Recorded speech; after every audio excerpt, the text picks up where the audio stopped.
Good evening again, everyone. Welcome to Tech Biz Transformation Series. Amazing, amazing month it has been. It has been a month of bringing, it's Women's Month, right? And we made sure that every single Thursday we brought you powerful women who were dealing with real, tangible topics that are so relevant for today. We started the first week of the month, we were talking about digitizing your business and using the whole, digital and social media to amplify yourself as an entrepreneur and amplify your business as well. Then we went into cash flow. Cash is king. First rule of the entrepreneur, never, ever, ever run out of cash. So we were talking about how to secure your cash flow and make sure that the cash flow is consistent. Then we went into networking. Last week was about networking. That was another powerful session where Joyce was telling us how to connect with people, how to really create that influence, interaction, and bring a relationship to bear. It's beyond selling. It's really about creating a long-term relationship that adds value to you, and you also are adding value to that relationship. Today, powerful. Termsheet 101. We've gone to the legal side, and I'm so happy that Yvonne is here today to tell us about Termsheets. She's an expert. Yvonne, I told you yesterday you are taking our 40th episode of Tech Biz. Yes. So we do a little dance. Yeah. The song and dance. Fantastic. It is 40 weeks of bringing knowledge, bringing experts that really are able to share with you the real rudiments of the topics that they are taking, topics that are empowering you, topics that are building your business and taking you to that point where you thrive. I'm always keen to hear testimonials. What did you execute? How did it work for you? Any of the sessions that you have attended, and I'm sure it's going to happen again this week with Yvonne. Please share with us your experiences and share with us any areas you think we need to improve, because we always want to hear from you. Feedback is extremely, extremely important. So, Yvonne, Termsheet. So much, Doja, for having me, and it's such a pleasure to be here, especially on the fantastic 40th edition. So thanks again. Right, so we'll go straight into it, and I'm glad that you got that feedback about a term sheet. So a term sheet basically is the initial is usually the first document, apart from a non-disclosure agreement for some investors that are so minded. Some investors will tell you that they don't sign NDAs. Reasons for that, that's another whole webinar, right? But is that fair though? Well, I think as with everything, you have to balance it. So from the investor perspective, you don't want anyone coming after you, after a deal happens or doesn't happen, and maybe you eventually invest in maybe sort of like a similar idea. So you want to basically limit your risk and not go into all those terms in an NDA. Now,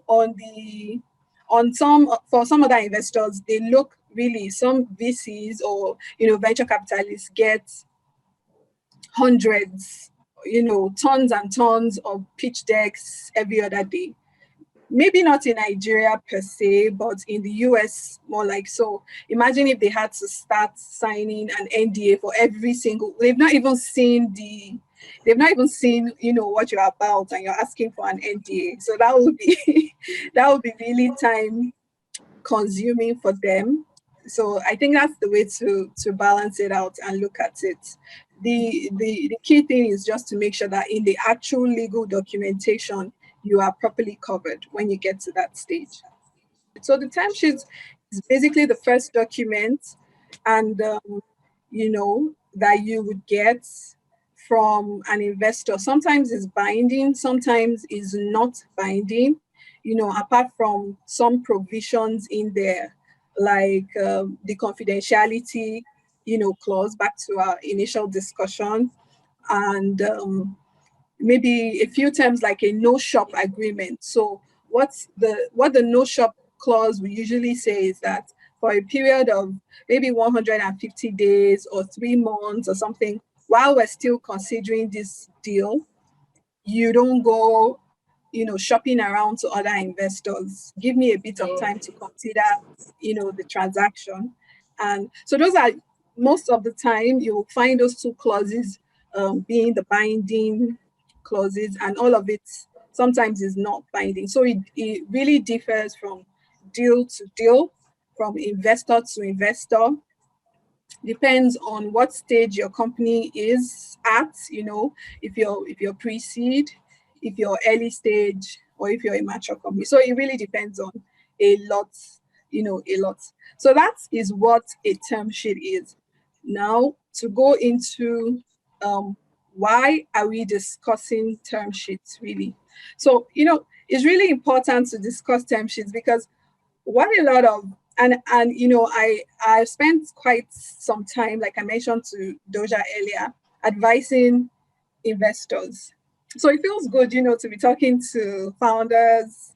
I know the room is split, both ways, but I'd like to just share a lot with founders today. So, what a lot of founders don't realize when they don't take the term sheet so seriously is that you'll find that you know some of the things that have been put down in the term sheet, by the time you go into the definitive agreement stage, which is when you go into the actual transaction documents, the share purchase agreement or the shareholders agreement, you'll find investors saying, no, no, no, no, we agreed that at term sheet stage.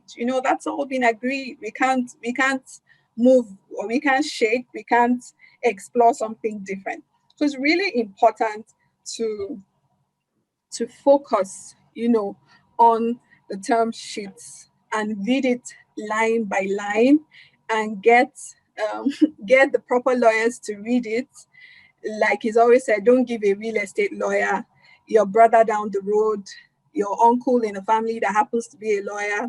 Don't give him your term sheet to look at for you, because this will form the foundation of your dealings with the investor. So that's a brief. So which kind of lawyer should we be looking for then? So you should be looking for a lawyer who has had experience, basically a transaction lawyer.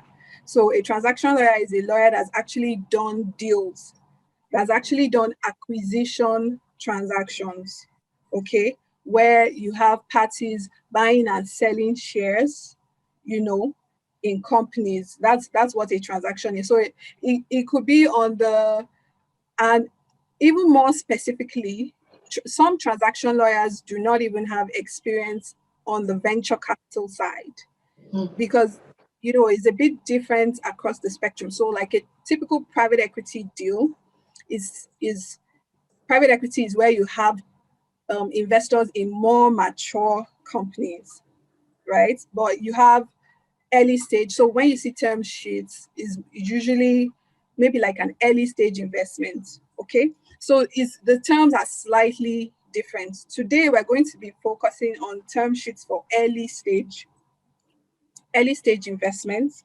because essentially we're hoping that that's the stage where most of us on the call are, or where we're aspiring to be. So you usually will have what we call the seed round. So your seed round is the very first. So you have pre-seed. Pre-seed is what they call the FFF, your friends, family, fools, and sometimes some angels.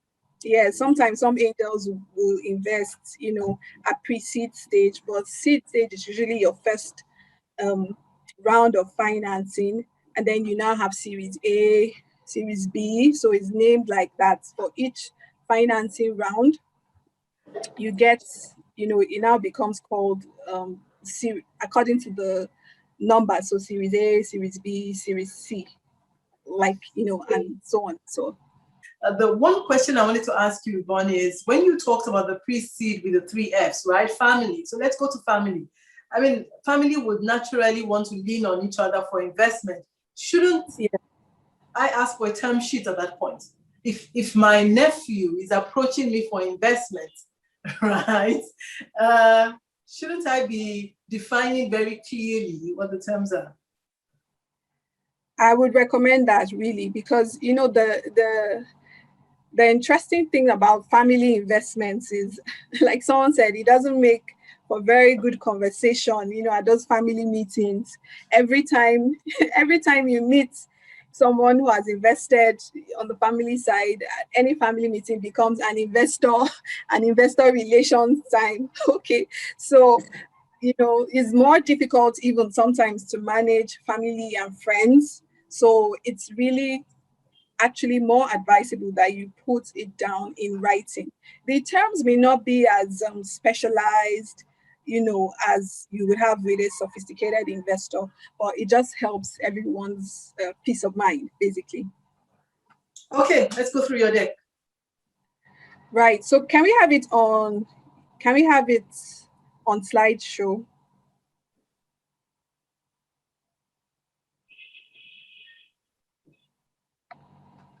Okay, while that's coming up, basically what I have there is congratulations, you got to term sheet stage. So why did I say congratulations, you got to term sheet stage? Because by the time you get a term sheet from an investor, it shows that, to some extent, they're willing to have a conversation about possibly funding your company or funding the entity. Okay. And frankly speaking, a lot of startups are yet to be investor ready. I really appreciate the work that Eco Innovation Center is doing. I think the summary of it is basically getting you investor ready, because half of the time you're doing a deal, you've come to a stage where an investor is potentially interested in a deal, and you ask this person for records, something as simple as your account records, and then you start seeing possibly some personal funds being mixed in, with the company's records. One thing startups really need to learn is that the company is different from who you are.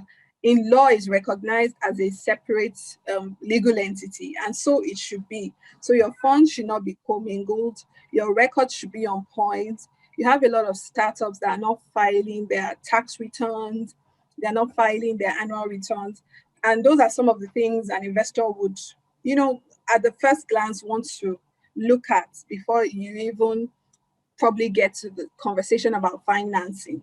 Okay, so all those things need to be put in place. And I believe if you're someone that's been following a co-innovation center, you'd have caught that. And I'm very sure that a lot of us here probably will not have those issues, right? Right, Doja?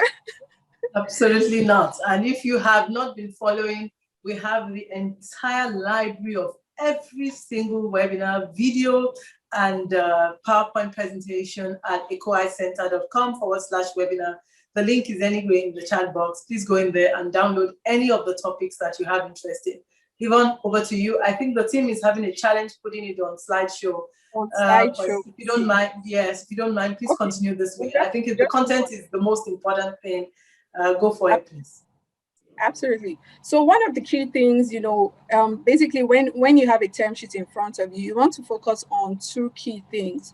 One would be, so the average term sheet will have, say, about maybe 20, depends on your investor, how they want to go, maybe 20, 30, terms. But you could basically group them sort of into terms that impact on the economics of the deal. So things that would actually affect the pricing, of the transaction, and that's going to affect the money that comes to each party at the end of the day. And then you have the clauses that focus on control. So when you're thinking about term sheets, think about those two words, economics and control, and just have that at the back of your mind when you're looking at any clause. So you're thinking, does this impact control? Is this economic? And that will sort of give you a sense of whether how hard you should be pushing or negotiating on that term. So if you go to the next slide, we're starting right at the beginning with valuation, so price. Now, valuation is such a hot topic for everyone, and the debate is out there. Is it a science? Is it an art? I would say it's a bit of both, because and really, valuation at the end of the day is what is is whatever you make of it. It depends on a lot of factors. Depends on, like I said, what stage you are. And then it also depends on the investor. So you have some accelerator groups, some investor groups that would already tell you from the get-go, I only invest probably 10% at this valuation for XYZ stake. So from the beginning, you know that whatever valuation you may have in mind for your startup, if you're coming to them, you're going to get valuation on or around these terms. But going to the actual legal language, that trips up founders some of the time is the use of pre-money and post-money. So to use the example on the screen, I don't know if it's very visible to everyone, but basically when an investor says to you, I invest 100,000 naira or dollars at a valuation of 1 million, he's essentially thinking of a post-money valuation. So in other words, he has valued the pre-money valuation, he has valued your company at 900,000. So that by the time he or she puts in 100,000, that would be a 1 million valuation, right? But most times you find that founders are probably thinking of a post, their expectation is that 100,000 investment will buy 10% of the 1 million post-money company, So that's different expectation sometimes, and the impact of that, you find that in the actual shareholding. So going back to our example, if I invest 100,000 naira, let me use naira because we're speaking from Nigeria. If I invest 100,000 naira at a valuation of 1 million, so that investor is going to get basically 10%, right? But in the founder's head, that would amount to probably just 9% of the 1.1 million post-money company. I don't know if I guess the diagram on the screen, helps to sort it out. The key thing basically is for you to clarify. I bring that up because it's important for founders and investors alike to clarify. When you say you're going to invest 100,000, is that a pre-money valuation or is that a post-money valuation? It's best to be clear.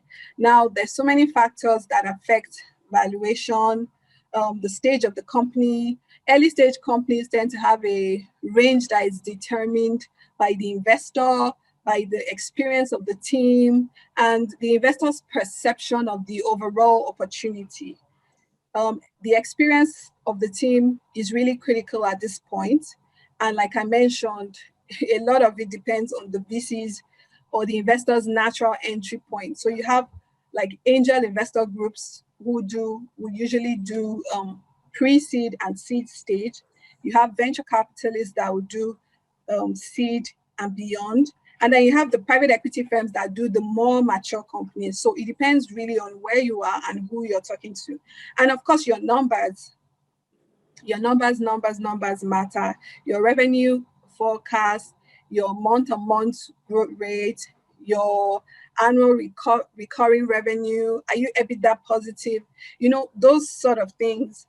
When the investors look at it, those are some of the things that will be factored into your valuation. And lastly, I have to chip this in as part of the cheat sheet. So when there's competition, from other funding sources, there's nothing as beautiful as a startup, saying, okay, yeah, I'm having this conversation with you, but just to be sure, or, just so that it's on the table, I've been having conversations with other potential investors. Now, investors tend to have this herd mentality.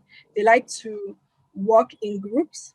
You have some funds that are strictly follow-on funds. So what they do is their investment strategies, when some investors invest in a certain way, they tend to follow.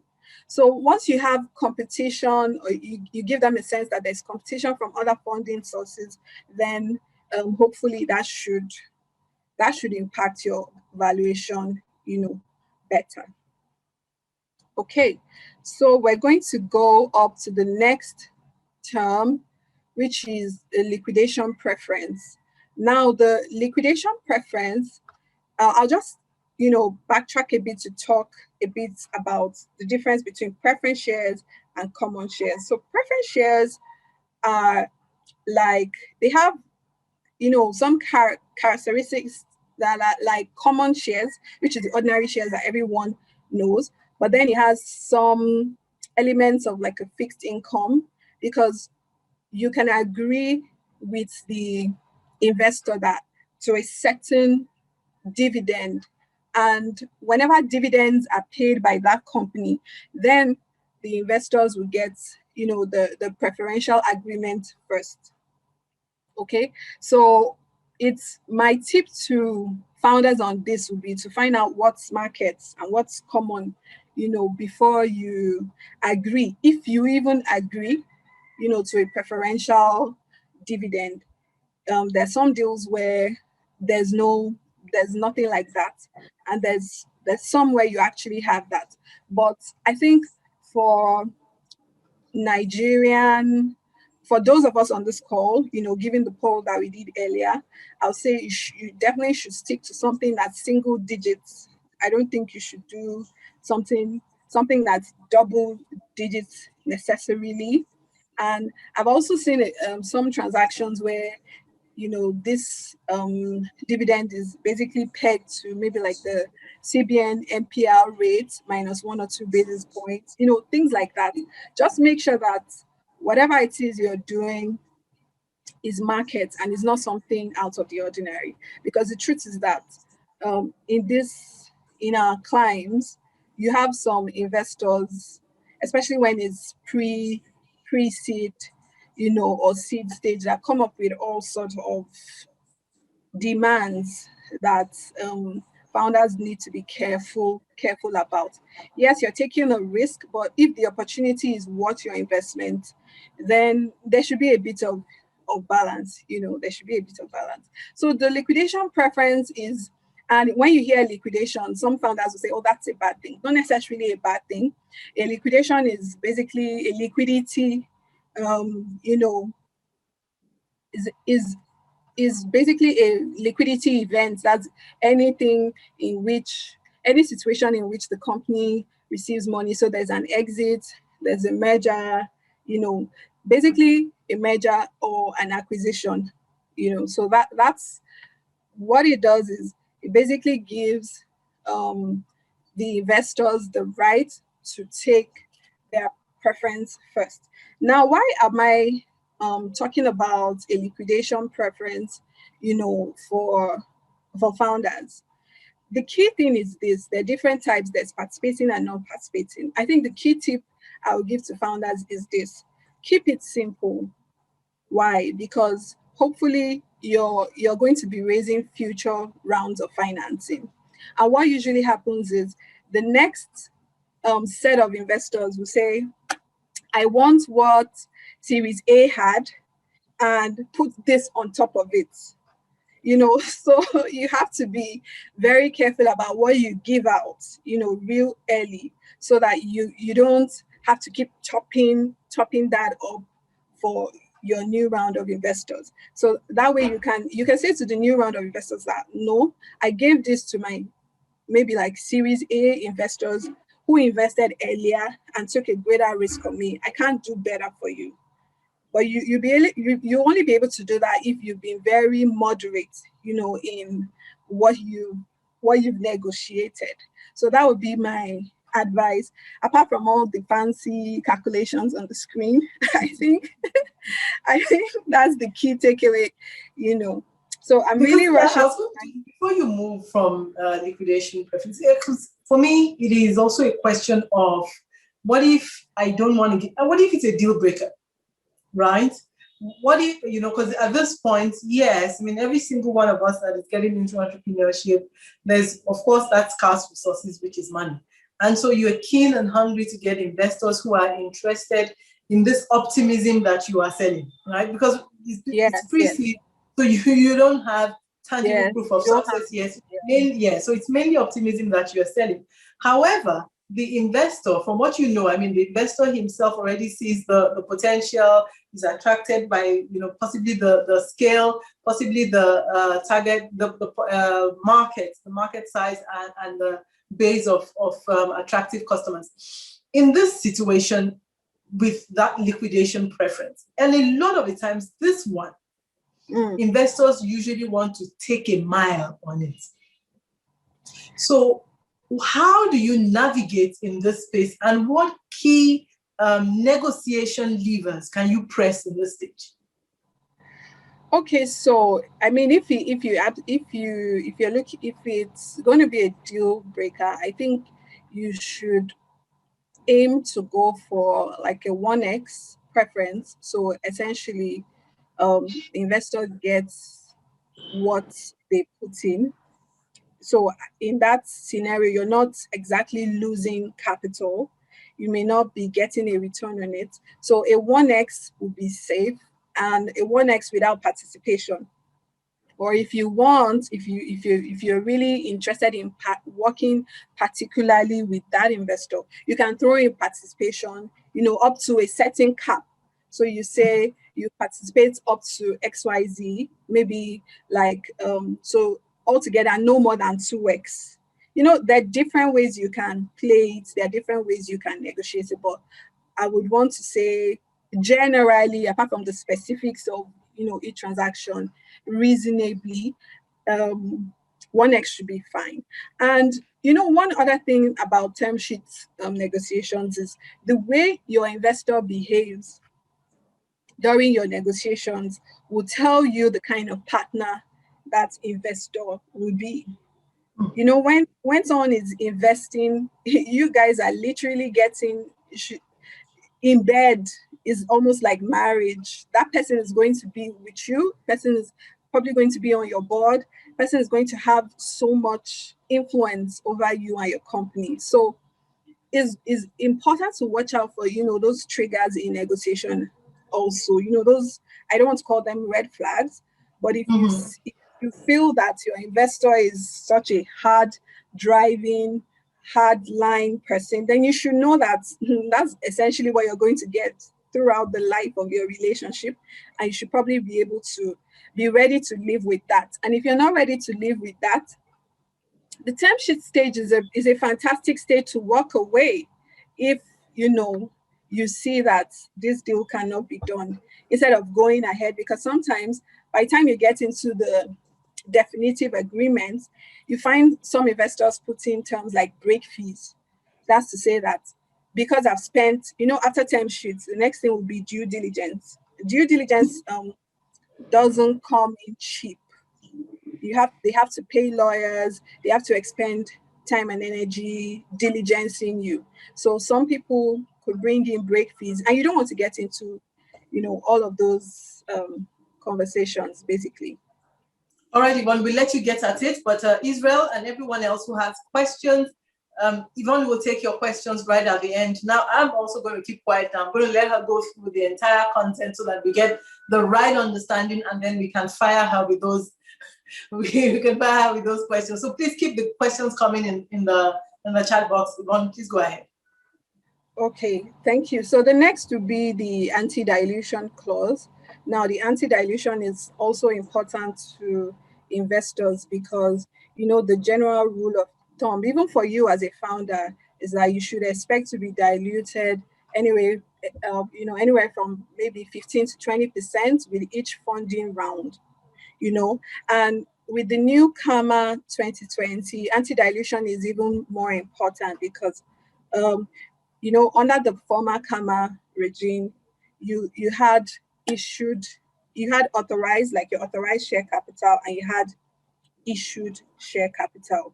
Okay, but under the new Karma, you only have issued share capital.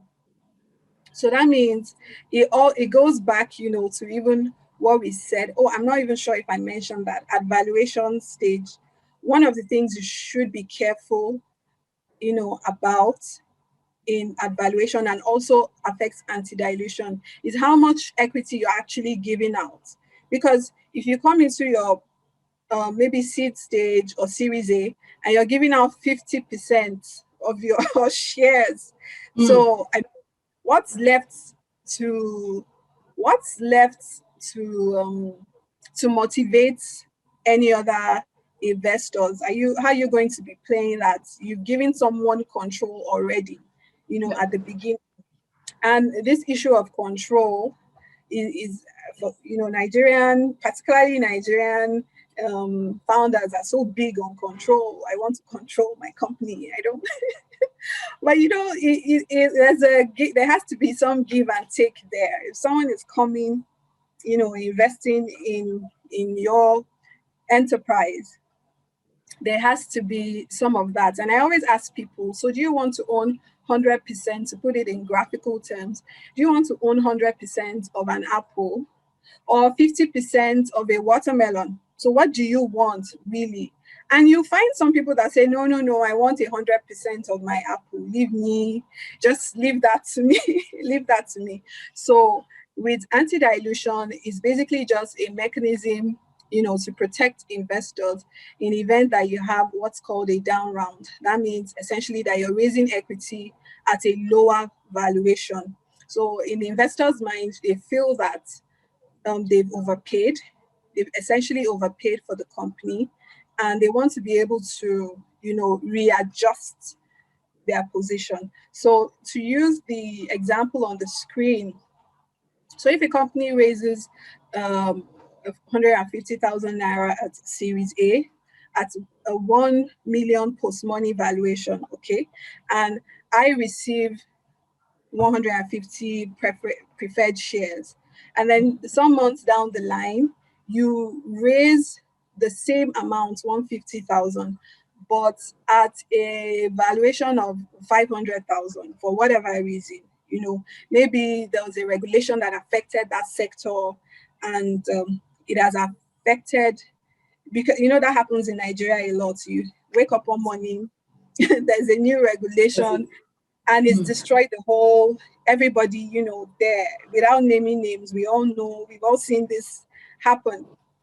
So you're raising at a down round. So what happens is that your initial investors will their shareholding will be readjusted basically to match the initial round. So what I put there is try to use, when you see the different terms, try to go for the broad-based, approach, and not the full ratchet. Because what the full ratchet does, hypothetically, is that even if it's just one share that's issued lower, the former investors all get ratcheted down to the new price. So you're going to be issuing more shares to them. So with the broad-based approach, it takes into account, the actual number of shares. So if it's just maybe 100,000 more shares that were issued at the lower valuation, that is accounted for in the calculation, and the impact is not so much. So it's important for founders to look at that, so that they're not diluted and over diluted.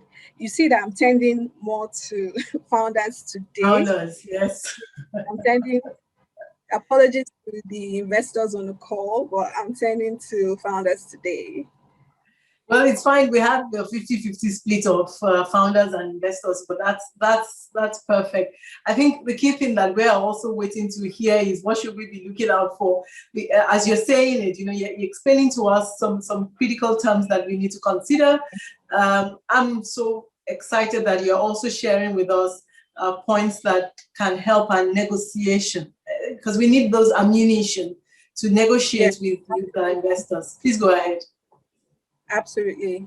So, so one thing, also now this could be helpful to investors. So, what you sometimes in some transactions you see that they're having anti-dilution milestones, sort of, in the term sheet, to say that if the company doesn't hit, for example, XYZ revenue, then will be our shareholding will automatically increase. Now, that's something that an investor can, if you're not very sure of the value proposition, or you feel that the risk is slightly higher than your appetite, that's something that investors can put in place.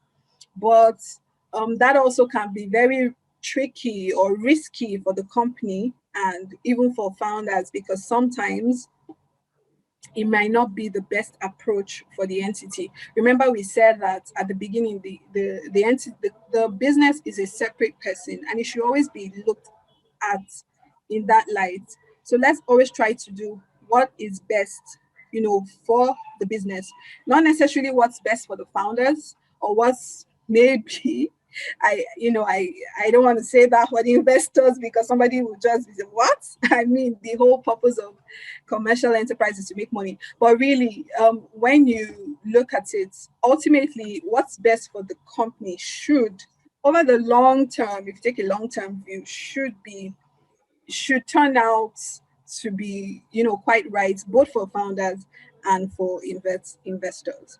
But when this doesn't happen, I mean, if we've been following the news, there was not a startup, but definitely a Nigerian business that we all know, love, and respect, that had this sort of issues.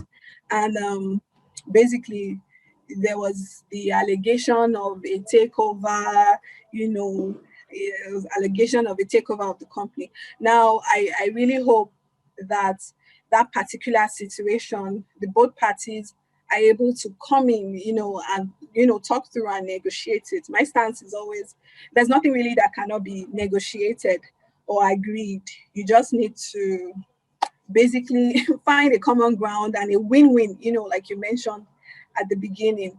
So, what happens when you have things like that, for founders to be aware, is that if you agree to such milestones, if you don't meet it, then you're going to be in the situation where the investor can't take control really of your company. Now, control is not necessarily a bad thing. You have a lot of companies where the founders, Apple, for example, the founder is not necessarily the CEO. You have, I think, Uber also. So let's always try to look at it from the lens of, not from the lens of someone is taking my company or someone is, taking control, but really what is best for this separate legal entity. I think those would be my thoughts on the anti-dilution clause.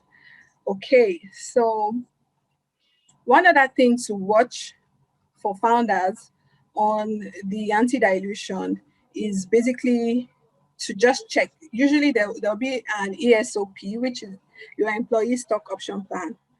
Most times it makes sense from an investing point of view. I, as an investor, would not put a dime in a company where senior management and not have no stake in it. In other words, you don't even believe enough in the business to risk your funds in it, and then you want me as an external to put my to put my money in there. What if the stocks are yet to be vested? Is that still okay? Yes, so definitely, but there should be an option pool which will now have vesting provisions. There should ideally be a cliff, so you have 1 year, for a certain percentage to vest, and the rest could now vest monthly. So yeah, so that also should be thought about when you're thinking about anti-dilution. So yeah, going on to protective provisions. Protective provisions, in all honesty, okay, no, we're at redemption provisions. Now, when you look at most of the foreign literature, like when you read things online, I know founders do a lot of that, trying to read things online to solve their legal issues. We're all Google students. Mm-hmm. Yeah, exactly. So you might not find so much of that, redemption provisions being a big deal, especially in the US and all those jurisdictions. But in Nigeria, it actually is. The reason is, if you understand the way that most, if you're talking to venture capitalists, for example, private equity, maybe not so much with angels, but there is a timeline. Most funds, even angels want an exit period of 5 years. Sweet spot 5 years exit period. So because of that, if the company is not hitting agreed milestones, most of the time what happens is sometimes there's a redemption. In other words, there's a put. Basically, I'm selling my shares back to you at 1x, 2x, or whatever we agree. So it's important, for founders to take a close look at those provisions and say, okay, is this going to be optional on the part of the investor? Is it going to be mandatory? What's going to trigger it? So are we going to say, most times you have something like 3 years, you say, oh, 3 years, 3 years down the line, I'm not seeing the money, please. It was nice knowing you. I just put it to you and I exit, and everybody's happy. So you need to agree those triggers. Or is it going to be something else? Or is it an event? So maybe if you get maybe like another offer, at higher my valuation, the moment the next investor starts talking to you, please, I just put to you and I'm out. So it depends really on what you agree, and founders should take time to look at those things. Will it apply to both the preference share, unconverted preference shares? Usually there's a conversion ratio for preference shares. So usually 1-to-1. I don't think anybody should make you do anything more than 1-to-1 in Nigeria. Generally, every deal, and I have to say every deal is different. You see, legal advice is a bit like medical advice. It's never the same for everyone, and investment advice really is like investment advice and medical advice. It's custom made to you, your peculiar circumstance, and the terms of the transaction. So those are some of the key things to look at. The multiple, is it going to be 1x, is it going to be 2x, and what happens, what are the consequences for if I'm unable to come up with that money? What happens? Are you going to take over my company? Are you going to cause some, well, maybe this doesn't apply to startups anyway, but in some maybe funds, especially in fund documentation, there could even be like a suspension or something, suspension of certain activities and operations. So you need to just basically determine what will be the impact of that, and make sure that whatever you're negotiating is what works for, in the best interest, I always say, of the company. Now to control. So we've talked about the economic terms, and we're moving quickly to the control terms. And we've talked, so we'll just talk about the drag along and tag along rights. Now, these are very interesting. And like it says on the slides, basically, for the tag along is good for minority investors. Basically, what um what that allows you to do as a minority investor is, if one of the majority, I'll just use that word loosely, majority investors get a deal, you have a right, but not an obligation. You have a right to go along. So it helps because, what we're talking about here is not an investment in a public company. We're talking about investment in private companies which are not liquid. You can't go on the Nigerian Stock Exchange and offload the shares, even if you wanted. And unlike in other climes, in other climes, you even have a well-defined market, even for secondary sales of private companies. You have things like second markets, and co. But we are getting there.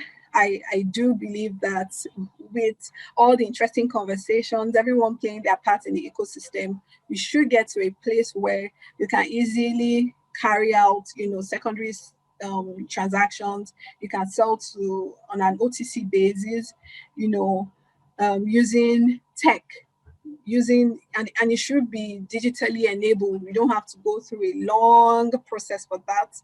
I think definitely we should get there. So that clause is helpful, for minority investors, for those of us that are investors on the call. And the drag along also.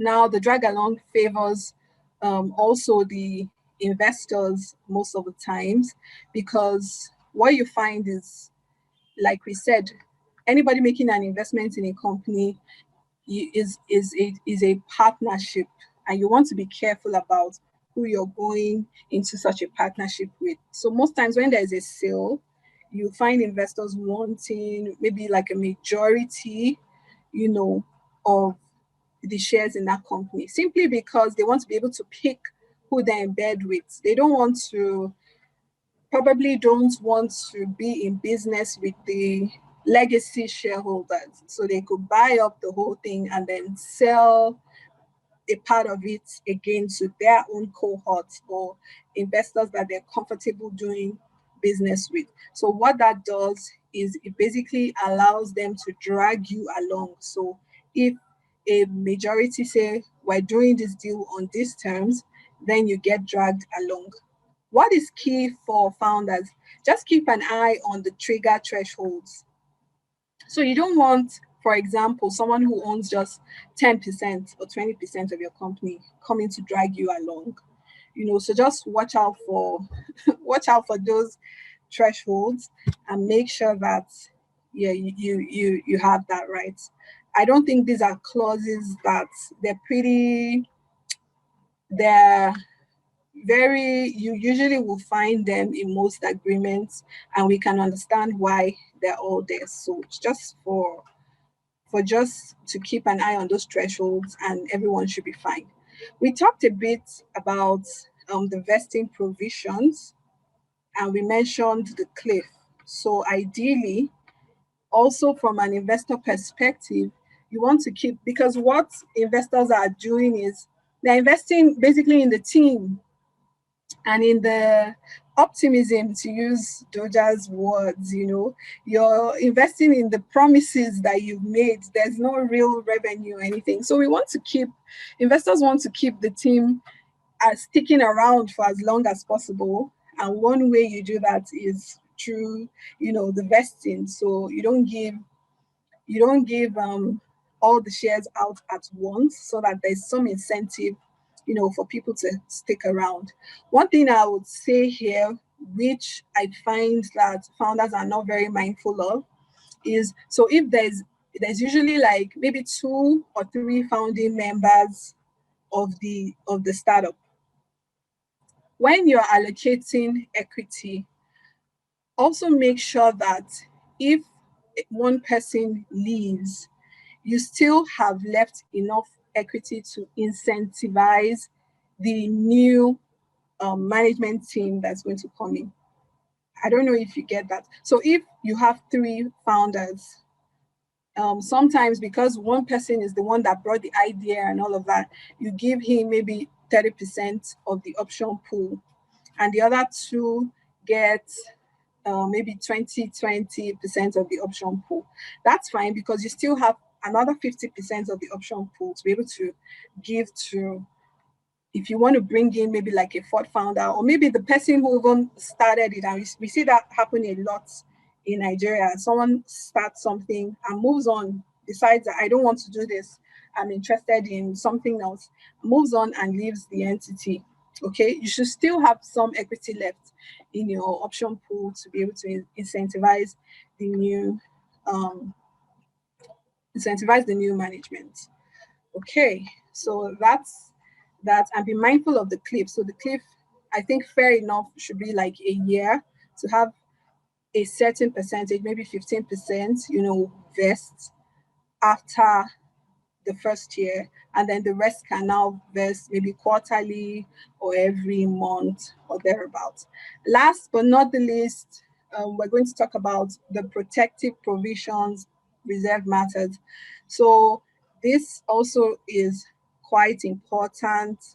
Basically, what the investor is just trying to tell you, most of those terms, is don't change the terms, don't sell the company, don't change its business, without the approval of the nominee, the board representative of the investor.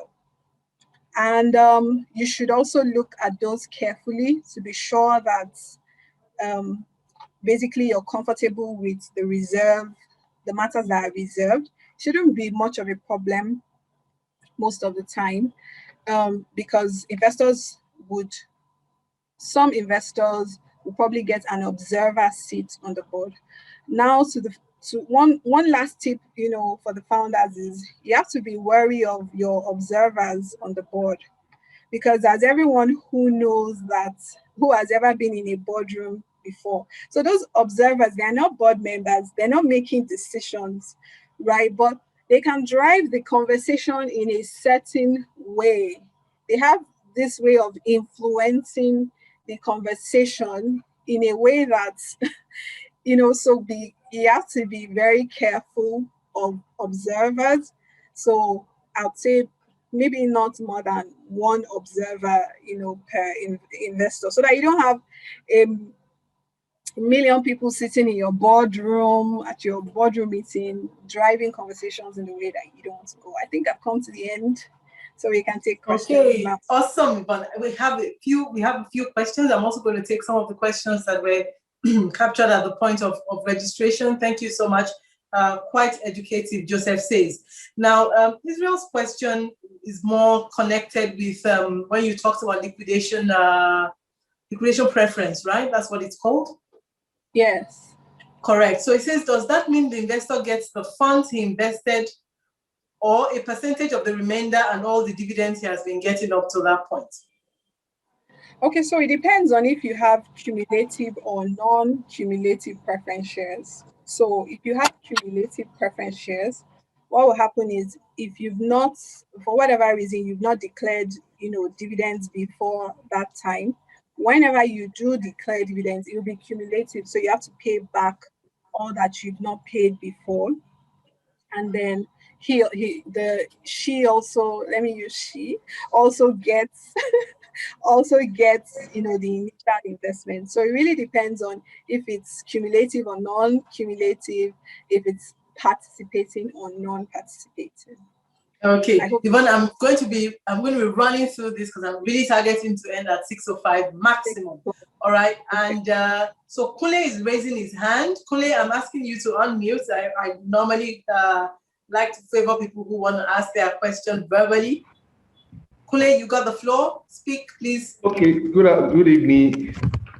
Good evening. Thank you once again for giving us this privilege to learn under your feet, and really appreciate that. And my question is, can you recommend a book? Because all the business terms you've been using now, it's quite, I wish I could be in that space, but can you recommend a book that I can read to have an holistic view of what the investors, the co-founders, what are the things that actually need to set in motion? So I don't know if you want to answer that, or I should continue with my question. If you have another one, please ask. Okay. If he has another one, best to ask it all together so that you take it all at once. Okay, my second question is, do you consult for co-founders and what is the cost? And the third question, can I proceed? Yes, please. Okay, the third question is, I'm actually working on a project, and even um, before getting the business registered, I've gotten a lot of people trying to say they want to be they want to be a shareholders. So my question is, what are the things that I need to put in place before probably giving out shares to people? Um, that is the third question. Okay, thank you, Kuli, for those great questions. So the first one, there's a book I would recommend. It's called Venture Deals. It's written by Brad Feld and um,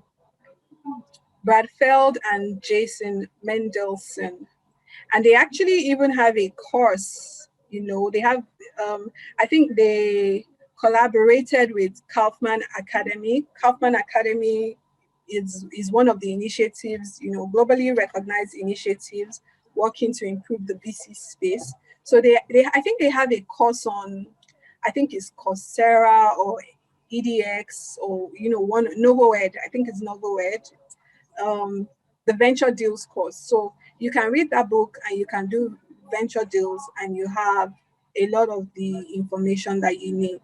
As to consulting, I don't know what Doja has to say to that. I'm not sure. Um, Oh, I'm go not ahead, please sure. answer the question. I mean, if you're up to it, please give us Okay. your handles, how we can reach out to you for everyone who wants to reach out, please.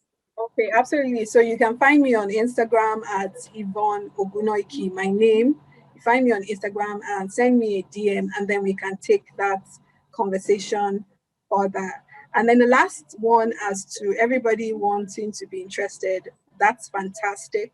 But like we mentioned at the beginning, you have to, so in this case you might even be responsible for doing, our advice that you do some sort of research, in line with, together with your advisors, to see this sort of business I want to do, what's the typical maybe ballpark valuation for this sort of thing, how much equity am I able to give away, bearing in mind what we said, that you need to have, I will advise that you give out as little as you can, honestly, at the very, very beginning. This is because you expect that as the company grows, you're going to be requiring more and more funding to meet your goals. So that would be it from me. Yvonne, I'm wondering who should be drawing the term sheets? Who should be drawing it up? Where does it originate from? It should be from the investor, actually. It should be, but in his case, it sounds like his family and friends, sort of thing. So if you're in a family and friends situation, your mom is definitely not going to be drawing up a term sheet for you. So it will now be up to you, to work with your legal advisor or financial advisor, to say, what do you think about this? Can I issue this, as a first step to those family and friends I'm having these conversations with? Vivian, I see you, but just a second, I'm going to ask Zuriel's question. What options does a co-founder whose partner has left the business have, especially when the investor is still a minority shareholder?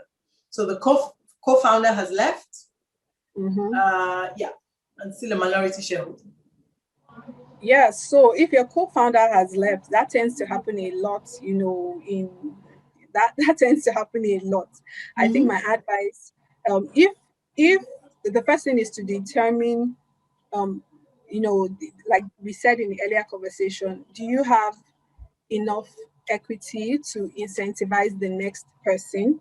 Ideally, what you should have in your term sheet is that if you leave, of course, if you leave before the shares are vested, it automatically goes back into the equity pool so that it's available for the next person. So I'm hoping that that's your situation. If that's not your situation, I've also witnessed scenarios where you basically have to go and buy out the other founder, and sometimes it's not a pretty conversation. So it's always best at the beginning to make sure that you definitely have enough equity in your equity pool so that you can go ahead with your business without having to go back to your co-founder to negotiate to buy out the shares. Okay, Morenike was asking about due diligence, the cost of due diligence and legal fees and all of those things. I know that it really depends, all of the time. It depends on the experts that you're calling on. Vivian, please, you have the floor. Good evening, Yvonne, and good evening, everyone. Basically, I just want to ask, as a co-founder or as a startup, what do you think about adopting cooperative societies as your framework for establishing your startup? And I ask this because throughout your presentation, you had dwelt a lot on limited liability companies, of course, limited by shares. So, of course, cooperative societies themselves are also distinct entities from their members, and they also have shares and subscriptions as well. So I was hoping that you can speak through that as to sharing your thoughts on startups that are actually on the framework or structured as a cooperative society. Thank you very much. Okay, thank you, Vivian, for that question. So, yeah, like you rightly mentioned, cooperatives are a separate legal entity. They can sue and be sued and all of that. I don't think the considerations would be so different, if you're using a cooperative structure, because you might not be able to issue shares, or at least you have units which function basically more or less the same way as shares in a corporate would. So you can also structure along the same lines that we've discussed, all the terms we've discussed today. There's nothing that prevents you from doing that, even if your structure is a cooperative structure. The only other thing I'll add is that so by the time you are about to raise funding, I don't know how prospective investors, more institutional investors will look at a cooperative structure.